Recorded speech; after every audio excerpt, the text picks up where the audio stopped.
नमस्कार दोस्तों, स्वागत है मेरे YouTube चैनल पर। आज मैं लेकर आया हूं कक्षा 10th क्लास एनसीईआरटी बुक प्रश्न संख्या जो है यह आपका इटली और जर्मनी के एकीकरण में ऑस्ट्रिया की भूमिका के वर्णन के बारे में बताने जा रहा हूं। ठीक है, जो कि आपकी बोर्ड की परीक्षा के लिए काफी महत्वपूर्ण है। अगर आप मेरे चैनल पर नए हैं तो सब्सक्राइब कर लें और बेल आइकन दबा दें ताकि सभी नोटिफिकेशन आपको मिलता रहे। वीडियो को लाइक करें तथा शेयर करें। ठीक है, तो चलिए सबसे पहले प्रश्न है इटली और जर्मनी के एकीकरण। एकीकरण का मतलब होता है एक साथ संभाल लेना, यानी कि टूटे हुए परिवार को एक साथ संगठित कर लेना। ठीक है, तो इटली के एकीकरण और जर्मनी के एकीकरण में यह जो ऑस्ट्रिया थी, यह ऑस्ट्रिया एक देश है और इस देश की क्या भूमिका रही है। ठीक है, क्योंकि दो परिवार जब टूट गया था तो उसको मिलाने में सबसे ज्यादा अहम भूमिका ऑस्ट्रिया ने निभाया। ठीक है, तो इसलिए प्रश्न है इटली जर्मनी के एकीकरण में ऑस्ट्रिया की क्या भूमिका रही। ठीक है, या क्या भूमिका थी। तो देखिए, हम सबसे पहले देखते हैं कि इटली और जर्मनी के एकीकरण में ऑस्ट्रिया की निम्नलिखित भूमिका थी या निम्न प्रकार की भूमिका थी। तो सबसे पहले हम देखते हैं कि इटली के एकीकरण में, ठीक है, यानी कि देखिए इटली के एकीकरण में, तो देखिए ऑस्ट्रिया और पिडमाउंट में, यानी कि ऑस्ट्रिया जो देश था उसमें और पिडमाउंट एक जो देश था उसमें सीमा को लेकर, सीमा मतलब होता है दोनों देश की बॉर्डर, ठीक है ना, यानी कि सीमा को लेकर के जो विवाद उत्पन्न हुआ था, यानी कि जो झगड़ा उत्पन्न हुआ था वह 1859 से लेकर के और 1860 तक चला। यानी कि इटली के एकीकरण में ऑस्ट्रिया और पिडमाउंट के बीच से, यानी कि सीमा को लेकर के यह ऑस्ट्रिया और इटली में युद्ध चला, जो कि सन 1859 से लेकर के और 1860 तक चला। कब से कब तक? 1859 से लेकर के 1860 तक यह युद्ध चला। और युद्ध में इटली को समर्थन करने के लिए, यानी कि जो यह युद्ध चला 1859 से 1860 के बीच जो लड़ाई चली, युद्ध चली, उसमें इटली को समर्थन करने के लिए फ्रांस ने अपनी सेना उतार दी। किसको समर्थन करने के लिए? यानी कि इटली को समर्थन मतलब कि सहयोग करने के लिए, साथ देने के लिए फ्रांस ने अपनी सेना उतार दी, जिसके फलस्वरूप, यानी कि अगर वो सेना उतार दी तो इसकी मतलब की संख्या अधिक हो गया, बल अधिक हो गया, जिसके फलस्वरूप ऑस्ट्रिया की हार हो गई। क्योंकि यह जो सेना उतारा हुआ था फ्रांस ने, यह किसके लिए?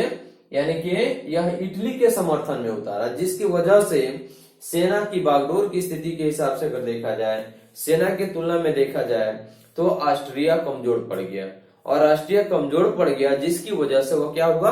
हार गया। ठीक है, तो जिसके फलस्वरूप ऑस्ट्रिया की हार हुई और ऑस्ट्रिया के एक बड़े राज्य, यानी कि ऑस्ट्रिया का एक जो बड़ा राज्य था, कौन था? लोम्बार्डी। यहां देखिएगा, यानी कि लोम्बार्डी पर पिडमाउंट का अधिकार हो जाने से इटली एक बड़े राज्य के रूप में सामने आया। ठीक है, तो यह रहा आपका इटली के एकीकरण। अब उसके बाद है जर्मनी के एकीकरण। तो देखिए सन 1806, यानी कि यह दोनों देशों के, जैसे कि इटली के एकीकरण तथा जर्मनी के एकीकरण में यह जो एक देश है ऑस्ट्रिया, इसकी किस प्रकार की भूमिका रही है। इसमें आपको अब देखे हैं कि इटली के एकीकरण में जो कि 1859 से 1860 तक सीमा को लेकर के विवाद चला।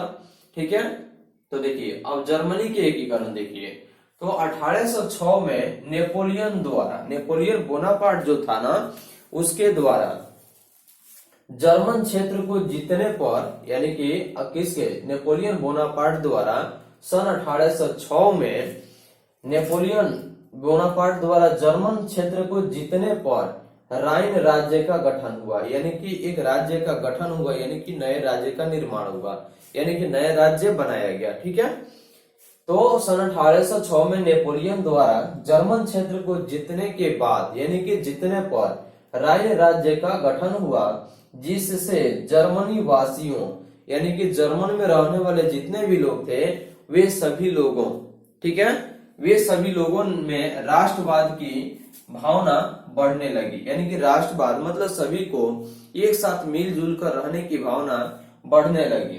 ठीक है, लेकिन दक्षिणी जर्मनी के लोगों को, यानी कि जर्मनी के सभी भाग नहीं, जर्मनी वासियों में राष्ट्रवाद की भावना जगी, लेकिन वहां का एक छोटा सा प्रांत था जो कि दक्षिणी जर्मनी, कौन, दक्षिणी जर्मनी के लोगों को एकीकरण के विरोध में होने से, यानी कि यह विरोध में थे, यानी कि यह चाहते नहीं थे एकीकरण होना, लेकिन इसके विरोध में होने से देखिए क्या हो रहा है, जर्मनी से विद्रोह की स्थिति पैदा हो गई।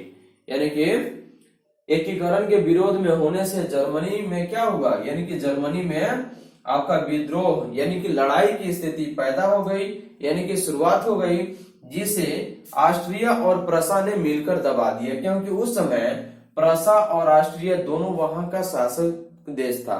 ठीक है, और यह उभरते हुए जो मतलब कि विद्रोह था, यानी कि विवाद था, इसको इन दोनों ने, यानी कौन, ऑस्ट्रिया और प्रसा ने, दोनों ने मिलकर के उसको दबा दिया।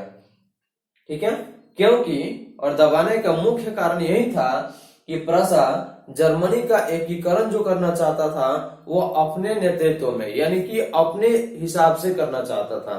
ठीक है, तो देखिए, क्योंकि प्रसा जर्मनी का एकीकरण अपने नेतृत्व में करना चाहता था और अपनी, यानी कौन, प्रसा ने, ठीक है, और प्रसा ने अपनी कूटनीति, क्योंकि वह बहुत ज्यादा कूटनीतिज्ञ था, ठीक है ना, तो अपनी कूटनीति और सैन्य शक्ति के कारण, क्योंकि इसके पास सेना की भी बागडोर अधिक थी, सेना की स्थिति जो थी वो काफी मजबूत थी, किसके पास, देखिए यह प्रसा के पास, तो प्रसा ने अपनी कूटनीति और सैन्य शक्ति यानी कि सैनिक शक्ति के कारण जर्मनी के एकीकरण में सफल हो गया।